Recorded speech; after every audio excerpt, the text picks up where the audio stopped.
तो हम पढ़ रहे थे क्लास 12 फिजिक्स का चैप्टर जिसका नाम है करंट इलेक्ट्रिसिटी। तो करंट इलेक्ट्रिसिटी से रिलेटेड हम बहुत सारे टॉपिक पढ़ चुके हैं।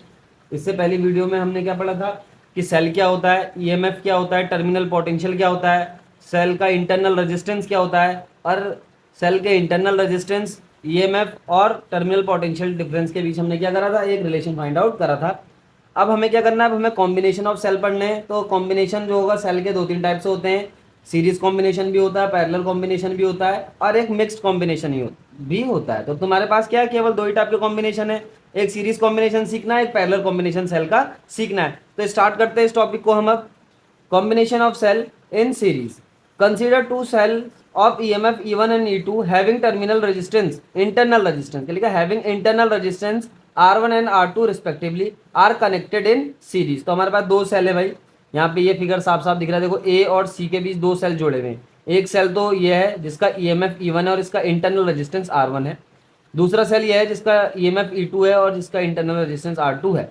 अब ये बात हो रही है सीरीज की। तो सीरीज में हम अच्छे जानते हैं कि जो करंट होगी आई वो दोनों सेल से एक जैसी होकर फ्लो होगी, क्योंकि सीरीज में हमेशा क्या होती है, करंट सेम रहती है। केवल क्या होता है, सीरीज में पोटेंशियल डिफरेंस अलग अलग हो जाता है। इस सेल के टर्मिनल पोटेंशियल कुछ और होगा और इस सेल के लिए टर्मिनल पोटेंशियल कुछ और हो जाएगा। अगर ये दोनों सेलों को हम सीरीज में जोड़ देते हैं, उसके बाद जो हमें रिजल्ट मिलेगा, यानी इक्विवेलेंट जो सर्किट हमें मिलेगा ये दो सेल को जोड़ने के बाद, उसको हम इस तरीके से लिख सकते हैं। यानी कि इस फिगर को हम इस तरीके से भी बना सकते हैं। हमने यहाँ पे क्या लिख दिया, ई ऑफ इक्विवेलेंट, मतलब ये क्या हो गया, इन दोनों सेलों का इक्विवेलेंट ईएमएफ है। और आर इक्विवेलेंट का क्या मीनिंग है, इन दोनों सेलों का जो इंटरनल रेजिस्टेंस है R1 और R2, उनका ये इक्विवेलेंट क्या हो जाएगा, रेजिस्टेंस हो जाएगा। हम किसकी बात कर रहे हैं यहाँ पे, इंटरनल रेजिस्टेंस की बात कर रहे हैं। तो ये इंटरनल रेजिस्टेंस का क्या हो गया, इक्विवेलेंस हो गया। और ये ई क्यू क्या है भाई, ये ईएमएफ हो गया, इन दोनों सेल का इक्विवेलेंस ईएमएफ। अब हम स्टार्ट करते हैं इसको। देखो यहाँ पे क्या लिखा, V A B. V A B का क्या मीनिंग है भाई, वी ए बी का मतलब है इस ए और बी के बीच जो पोटेंशियल डिफरेंस है। कहने का मतलब क्या है, इस सेल के अक्रॉस जो पोटेंशियल डिफरेंस है उसको हमने वी ए बी से दिखाया, और हम जानते हैं इसको V A minus V B भी लिखा जा सकता है। वी ए बी का मीनिंग हो गया the potential difference between point and point B, and which is represented by V A minus V B. या फिर वी ए बी को हम कुछ इस तरीके से भी लिख सकते हैं। देखो E1 माइनस आई R1, ये फॉर्मूला हम पढ़ चुके हैं जब हमने सेल का इंटरनल रेजिस्टेंस, सेल का ईएमएफ और सेल के पोटेंशियल डिफरेंस यानी कि टर्मिनल पोटेंशियल के बीच रिलेशन निकाला था। तो वो कुछ इस तरीके से निकल के आया था, V equal to E minus I R. तो उसी फॉर्मूले को हम क्या कर रहे हैं, यहाँ पे अप्लाई कर रहे हैं। तो वी ए बी जो हो जाएगा E1 माइनस आई R1 हो जाएगा। देखो हम सेल ए और बी के बीच सेल E1 वाला सेल है, यानी कि जिसका ईएमएफ E1 है, वो सेल ए और बी के बीच रखा हुआ है, इसलिए हम यहाँ पे E1 और R1 ले लेंगे। अब हम बात करेंगे जैसे बी और सी के बीच के पोटेंशियल डिफरेंस निकालने की। तो बी और सी के बीच जो पोटेंशियल डिफरेंस आएगा उसको वी बी से डिनोट कर देंगे। इसको बोल देंगे the potential difference between point B and point C, या फिर ऐसे बोल सकते हैं द टर्मिनल पोटेंशियल डिफरेंस, या फिर इसको ऐसे बोल सकते हैं the terminal potential difference between the cell which have EMF E2। तो इसको इस तरीके से लिखा जा सकता है, V B C equal to E2 minus I R2। ध्यान रखना है, टर्मिनल पोटेंशियल डिफरेंस हमेशा ईएमएफ से कम होता है किसी भी सेल के। ईएमएफ क्या है भाई, किसी भी सेल का मैक्सिमम पोटेंशियल डिफरेंस है across the terminal of the potential. इस चीज का यहाँ पे ध्यान रखना है। और ईएमएफ मेजर करेक्टली कब होता है, जब हम किसी सेल को एक ओपन साइकिल में जोड़ देते हैं, यानी कि सेल से कोई भी आउटर सर्किट नहीं जुड़ा होता। इस केस में जो सेल के टर्मिनल के बीच में जो पोटेंशियल डिफरेंस आता है वो मैक्सिमम पोटेंशियल डिफरेंस होता है, और उसी को हम ईएमएफ कहते हैं। और E1 and E2 are the EMF of the cell first and cell second. तो इस तरीके से वी ए बी भी निकाल चुके हैं हम, the potential difference between A and B. मैंने क्या बोला, टर्मिनल पोटेंशियल डिफरेंस है सेल, इस सेल का जिसका ईएमएफ E1 है। और देखो हमेशा टर्मिनल पोटेंशियल डिफरेंस क्या होगा, ईएमएफ से कम होगा, इसलिए ईएमएफ से इसको माइनस करना पड़ रहा है। इसी तरीके से वीबीसी भी निकल गया। अब अगर हम वी ए सी निकाले, यानी कि ए और सी के बीच टोटल पोटेंशियल निकालें, तो सीधी सी बात है सीरीज में पोटेंशियल हमेशा सम हो जाते हैं। तो कहने का मतलब क्या है, इस ए बी के बीच जो पोटेंशियल डिफरेंस है टर्मिनल पोटेंशियल है, और इस बी सी के बीच जो टर्मिनल पोटेंशियल हमने निकाला है, उन दोनों को ऐड कर देंगे तो ए सी के बीच टोटल टर्मिनल पोटेंशियल निकल के आ जाएगा। तो हम लिख देंगे V A C, it means the potential difference, या फिर ऐसे भी कह सकते हो the terminal potential difference between point and point C in the circuit is given by V A B plus V B C. कहने का मतलब दोनों पोटेंशियल को हमें जोड़ना है। ए बी के बीच जो पोटेंशियल डिफरेंस है उसके साथ हमें जोड़ना है जो बी सी के बीच पोटेंशियल डिफरेंस है, वो हम निकाल के कैलकुलेट कर चुके हैं इक्वेशन 1 और इक्वेशन 2 से। और वी ए बी को हम इस तरीके से भी लिख सकते हैं, देखो V A minus V B. V B C को हम क्या लिख सकते हैं, V B minus V C. तो देखो सिंपल सी बात है, वी बी से वी बी कैंसिल हो जाएगा, तो हमारे पास जो बचेगा V A minus V C बचेगा। कहने का मतलब क्या था, potential difference between point and point C is given by V A minus V C. और हम अब क्या करेंगे, हम इस वी ए बी की वैल्यू भी यहाँ पे रख सकते हैं। देखो इक्वेशन फर्स्ट से वी ए बी की वैल्यू थी ई one minus I R one, तो वी ए बी की जगह हम ये रख देंगे। हम क्या कर रहे हैं, सेकंड केस कर रहे हैं, पहले तो हमने इसको सिंपल रखा है ऐसे V A minus V B, V B minus V C. अब हम क्या करेंगे, वी ए बी की जो एक्चुअल वैल्यू इक्वेशन फर्स्ट से हमने निकाली उसको हमें पुट करेंगे, तो ये होगा E one minus I R one. इसी तरीके से वी बी सी यानी कि potential difference between B and C कैसे निकलेगा, E two minus I R two निकल के आ जाएगा। तो ये ई टू हो गया, माइनस आई आर टू हो गया, तो E two minus I R two. अब हमने क्या करना है, देखो वी ए सी बराबर ई वन और ई टू एक साथ ले लिए, क्योंकि ई वन भी प्लस का ई टू भी प्लस का एक ब्रैकेट में। अब माइनस कॉमन लेके माइनस के साथ आई भी कॉमन लिया और बचा हमारे पास आर वन और आर टू, उसको सेकंड ब्रैकेट में हमने ले लिया। या फिर हम इसको इस तरीके से लिख सकते हैं, देखो वी ए सी क्या है, the potential difference between A and C is given by E equivalent minus I of R equivalent. कहने का मतलब क्या है, देखो ई इक्विवेलेंट क्या हो गया, इन दोनों सेल का जो सेल हमारे पास ई वन और ई टू दे रखे हैं, इन दोनों का इक्विवेलेंट क्या है, ये ईएमएफ है। जब दोनों सेल आपस में ज्वाइन हो जाएंगे उसके बाद तो टोटल इक्विवेलेंट क्या आता है, ईएमएफ आता है। जैसे हम रेजिस्टेंस में पढ़ चुके हैं कि जब हम क्या करते हैं, रेजिस्टेंस का हम इक्विवेलेंस रेजिस्टेंस निकालते हैं, तो हम सीरीज में जोड़ने पे क्या बोलते हैं, हम सीरीज में जोड़ने पे जब हम इक्विवेलेंस रेजिस्टेंस निकालते हैं तो इस तरीके से निकल जाता है। आर टू प्लस जितने भी रेजिस्टेंस आपने जोड़े उतने रेजिस्टेंस क्या होंगे, जुड़ जाएंगे, R one R two R three. इसी तरीके से पैरेलल के लिए भी निकाल सकते हैं हम। पैरेलल के लिए क्या फॉर्मूला बनता था, one upon R equal to one upon R one plus one upon R two, इस तरीके से। तो क्या हो गया यहाँ पे ई वन और ई टू क्या हो गया, यहाँ पे ईएमएफ हो गए सेल वन के सेल टू के, दोनों को जोड़ दिया आपस में तो इक्विवेलेंट ईएमएफ बन गया, क्योंकि सीरीज में जुड़ रहे हैं। इसी तरीके से देखो रेजिस्टेंस जब सीरीज में जुड़ते हैं कैसे होता है, R one plus R two plus R three. तो इंटरनल रेजिस्टेंस जब सीरीज में जुड़े हैं तो उस तरीके से अपने आप आ गए, वो क्या सम के फॉर्म में आ गए, यानी कि सीरीज के फॉर्म में आ गए। तो सीधी सा पता लग रहा है कि दोनों रेजिस्टेंस सीरीज में जुड़े हुए हैं, इसलिए इन दोनों का जो इक्विवेलेंट होगा उसका आर इक्विवेलेंट करके हमने यहाँ पे पुट कर दिया। तो ये क्या निकाल दिया हमने the total potential difference between A and C, या फिर ऐसे बोल सकते हो terminal potential difference of the equivalent cell which have EMF E Q. ध्यान रखना। अब यहाँ पे क्या लिखा हुआ है, नोट करके कुछ ध्यान रखना है। If two negative electrodes are join together, अब वो बोला अगर दो नेगेटिव इलेक्ट्रोड को आपस में जोड़ते, देखो अभी तक तो इस केस में जो है, जो हमारे पास ये फिगर है, इस फिगर में भी देखो पहले सेल का जो नेगेटिव टर्मिनल है दूसरे सेल के पॉजिटिव टर्मिनल से जुड़ा हुआ है, तब जाके सीरीज बना यहाँ पे, है ना, सीरीज कनेक्शन तभी बना। अब उसने क्या बोला यहाँ पे, अब वो कुछ नई चीज बता रहा है। If two negative electrodes are join together, अगर एक नेगेटिव और पॉजिटिव जोड़ने की जगह अगर दोनों नेगेटिव इलेक्ट्रोड आपस में जोड़ दिया जाए तो उस केस में क्या होगा भाई, उस केस में जो हमारे पास जो इक्विवेलेंट जो ईएमएफ निकल के आ रहा है वो ई1 माइनस ई2 हो जाएगा। भाई इसी चीज का ध्यान रखना है। पहले हमने सीरीज कॉम्बिनेशन में क्या करा, पहले वाला सेल का जो नेगेटिव टर्मिनल था उसको सेकंड वाले सेल के पॉजिटिव टर्मिनल से जोड़ा। लेकिन अगर वो बोल रहा है कि दोनों नेगेटिव इलेक्ट्रोड आपस में ज्वाइन कर दिए जाए, इस केस में इक्विवेलेंट जो रेजिस्टेंस निकले, इक्विवेलेंट ईएमएफ जो निकलेगा वो कैसे निकलेगा, ई1 माइनस ई2 करके निकल जाएगा, ई2 का साइन माइनस हो जाएगा, सिंपल। ये कब है भाई, ये तब है जब ई1 ग्रेटर देन ई2 है, यानी कि ई1 बड़ा है ई2 से, इसलिए हम इसको माइनस कर रहे हैं। अगर ई2 बड़ा होगा तो ई2 माइनस ई1 हो जाएगा, सीधी सी बात है। अब मैं फिर से नोट करके एक चीज और है, if N cell of same resistance R, यानी कि same internal resistance R and same EMF E are join together. अब बोला अगर हमारे पास एन सेल है, उनका जो है सबका ईएमएफ ई है और सबका रेजिस्टेंस स्मॉल आर है, यानी कि इंटरनल रेजिस्टेंस की हम यहाँ पे बात कर रहे हैं। हमारे पास क्या एन सेल है जिनमें सबका ईएमएफ ई है और सबके internal resistance R R R R है।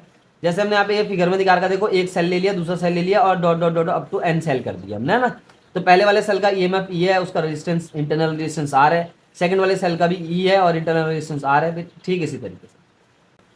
तो हमारे पास टोटल ईएमएफ जो होगा वो कैसे निकल के आ जाएगा, सीरीज में एन ई के बराबर, क्योंकि हमने यहाँ पे सीरीज में जोड़ दिया। देखो हमारे पास हमने करा क्या, एन सेल जोड़े जिनका सेम ईएमएफ था, सेम इंटरनल रेजिस्टेंस था, उनको हमने सीरीज में जोड़ा है, और अक्रॉस एक हमने एक्सटर्नल रेजिस्टेंस कैपिटल आर भी ले रखा।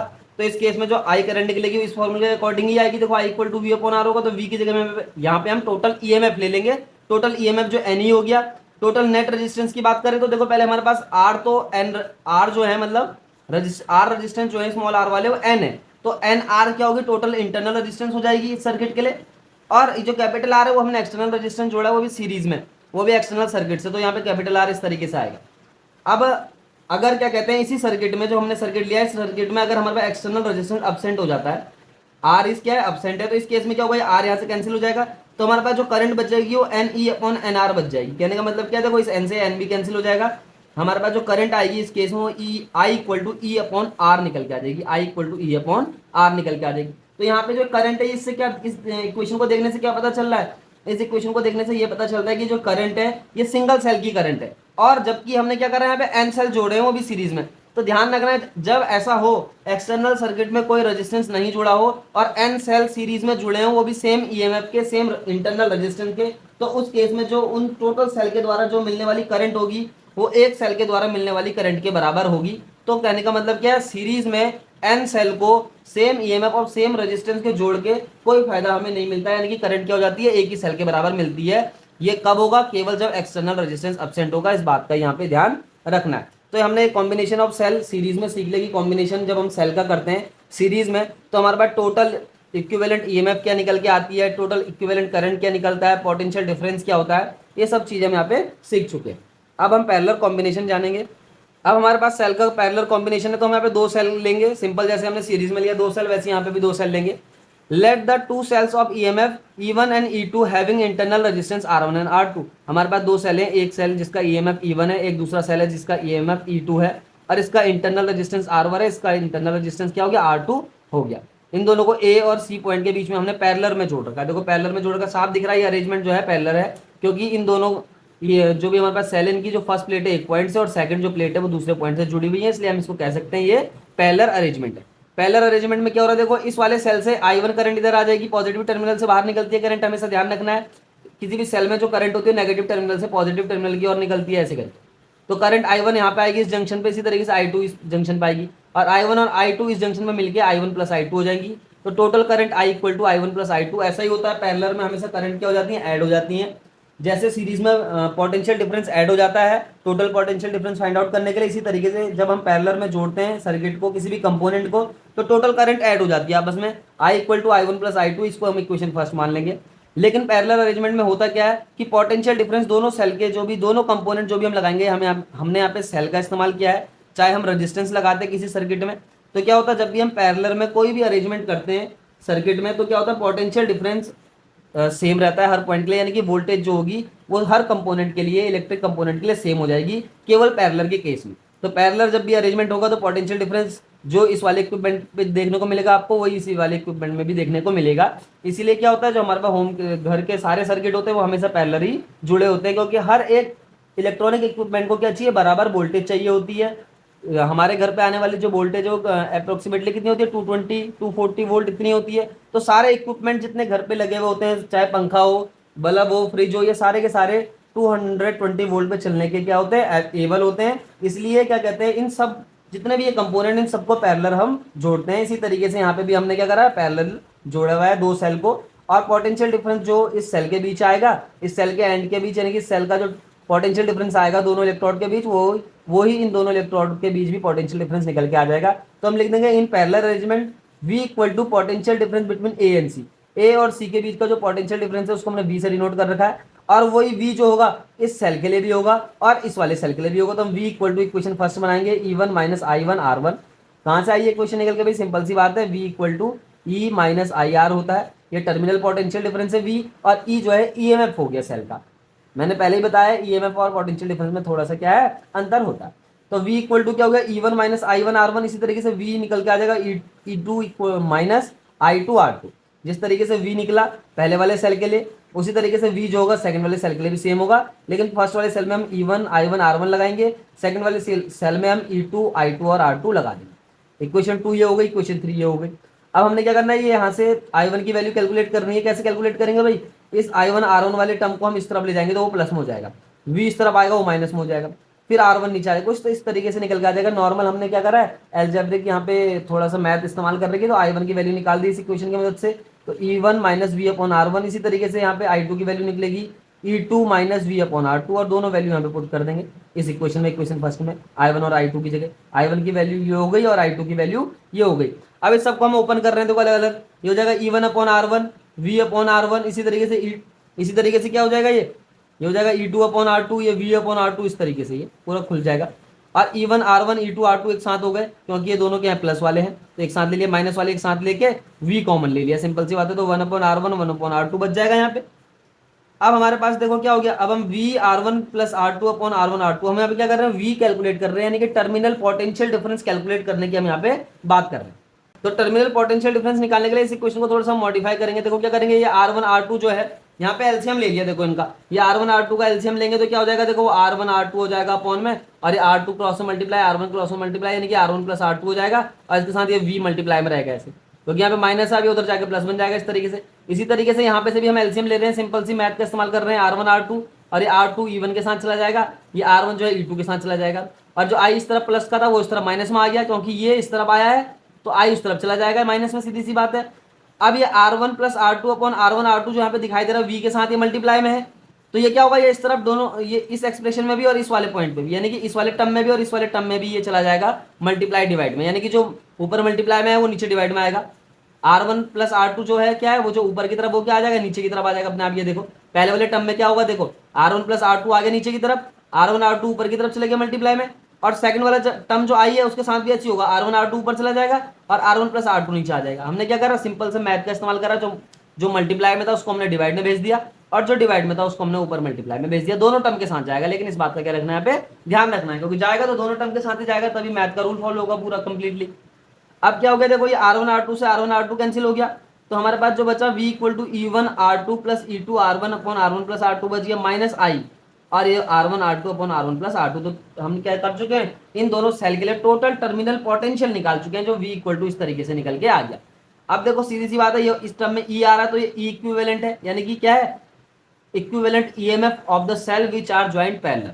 इसी तरीके से जो ये यहाँ पे तुम्हें दिखाई दे रहा है पूरा पूरा टर्म, ये क्या है, देखो ये तो आई हो गया, सीधी सी बात है, और ये जो पूरा टर्म दिखाई दे रहा है क्या है, इसका आर इक्विवेलेंट, यानी कि जब हम सेल को पैरेलल अरेंजमेंट में जोड़ रहे हैं तो आर इक्विवेलेंट कुछ इस तरीके से निकल के आएगा, सीधी सी बात है। तो हमने क्या करा यहाँ पे, पैरेलल वाला फॉर्मूला लगाया, आप खुद भी लगाएंगे तो आपको पता लग जाएगा। देखो कैसे, अगर हमारे पास R1 R2 दो रेजिस्टेंस है वो पैरेलल जुड़े हैं, तो हम टोटल इक्विवेलेंट रेजिस्टेंस इस तरीके से कैलकुलेट करेंगे ना, 1/R, मान लो 1/R EQ total equivalent resistance है, तो किस तरीके से कैलकुलेट करेंगे, कुछ इस तरीके से R1 प्लस R2, और जब हम इस R इक्विवेलेंट की वैल्यू निकालेंगे इसको सॉल्व करके तो सीधी सी ये निकल के आएगी। तो सीधी सी बात होगी, R इक्विवेलेंट ये हो गया पैरेलल जोड़ने पे, और E इक्विवेलेंट ये हो गया। E इक्विवेलेंट का मतलब क्या हो गया, दोनों सेल का जो है ईएमएफ का इक्विवेलेंट, इसी तरीके से इंटरनल रेजिस्टेंस का इक्विवेलेंट निकल के आ गया। तो हमने क्या करा, यहाँ पे सेल को पैरेलल में जोड़ा, और पैरेलल में जोड़ के जो हमारे पास आउटकम आया वो हमने यहाँ पे देख लिया। अब हमने देखो वहाँ पे हमने फाइंड आउट तो हमने कर ही लिया है कि E इक्विवेलेंट क्या आया था, वो आया था E1 R2 plus E2 R1 upon R1 plus R2। इसी तरीके से R इक्विवेलेंट निकल के आया था R1 R2 upon R1 plus R2। अब इन्होंने क्या करा, देखो ये दो इक्वेशन जो हैं, इन दोनों इक्वेशन को थोड़ा सा क्या कर रहे हैं, आगे और सॉल्व कर रहे हैं, थोड़ा सा मॉडिफाई कर रहे हैं। देखो कैसे REQ को हम इस तरीके से लिख सकते हैं अपॉन में, मैंने बोला ना हम यहीं से इस चीज़ को लेके आए हैं, क्योंकि हम ये पैरेलल में जोड़ते हैं तो इस तरीके का फॉर्मूला बनता है। R1 R2 दो इंटरनल रेजिस्टेंस है, उनको पैरेलल में जोड़ेंगे तो इसी तरीके का फॉर्मूला बनेगा, और यहीं से ये बना है, तो हमने इसको इस तरीके से दोबारा लिख दिया। और अब इन दोनों इक्वेशन को आपस में डिवाइड कर दिया, EEQ और REQ को देखो ना, EEQ मतलब क्या हो गया, टोटल इक्विवेलेंट ईएमएफ, बार बार बता रहा हूँ ध्यान रखना इस बात का। और ये REQ है, ये क्या है, टोटल इंटरनल जो हमारे पास रेजिस्टेंस है उसका इक्विवेलेंट निकाल के आगे इन दोनों को डिवाइड करेंगे तो सिंपल ये E1 upon R1 plus E2 upon R2 आपका निकल के आ जाए। तो ये क्या निकाल दिया हमने, रेशियो निकाल दिया टोटल ईएमएफ का to the total internal resistance when the cells are joint in parallel condition.